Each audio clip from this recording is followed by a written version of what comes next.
தீக்கதிர் நேயர்களுக்கு வணக்கம்.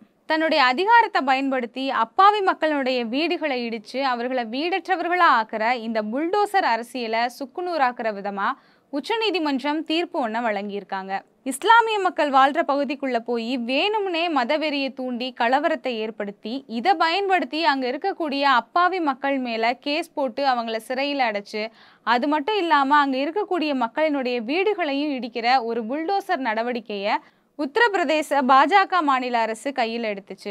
யோகி ஆதித்யநாத் ஆரம்பிச்சு வச்ச இந்த புல்டோசர் அரசியலை பாஜக ஆளக்கூடிய மற்ற மாநிலங்களாக இருக்கக்கூடிய ஹரியானா, மத்திய பிரதேசம், குஜராத் போன்ற மாநிலங்களும் கையில் எடுத்துச்சு.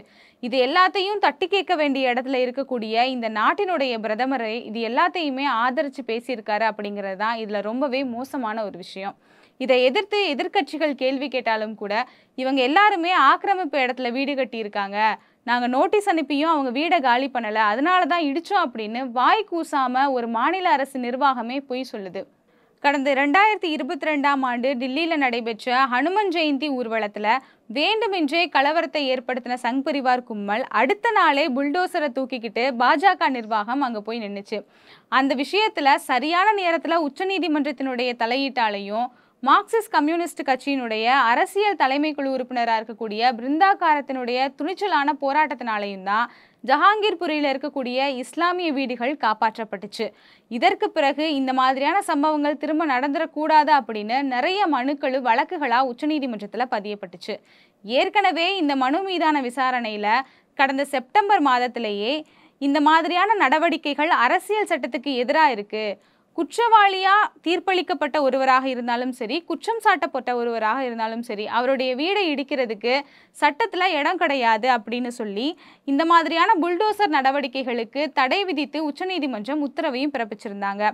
ஆனால் பாஜக ஆளக்கூடிய மாநில அரசுகள் இதை எதையுமே காதில் வாங்கிக்காம மீண்டும் மீண்டும் திரும்ப அதே தவற செஞ்சு லட்சக்கணக்கான மக்களை வீடற்றவர்களாக மாற்றி வச்சிருக்கு.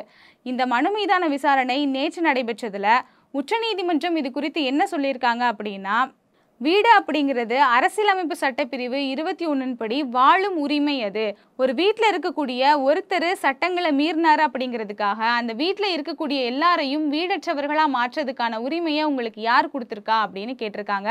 அது மட்டும் இல்லாமல் ஒரு அரசு நிர்வாகம் நீதிபதியாக செயல்படுறது மன்னிக்க முடியாத குற்றம், இது அரசியலமைப்பு சட்டத்துக்கே எதிரான ஒரு விஷயம் அப்படின்னு உச்சநீதிமன்ற நீதிபதிகள் தன்னுடைய கண்டனங்களை தெரிவிச்சிருக்காங்க. குற்றம் சாட்டப்பட்டவராகவே இருந்தாலும் கூட அவருடைய வீடை இடிக்கிறதுக்கு அரசியலமைப்பு சட்டப்படி மாநில அரசுகளுக்கு எந்த உரிமையும் கிடையாது அப்படின்னு தீர்ப்பு வழங்கியிருக்காங்க.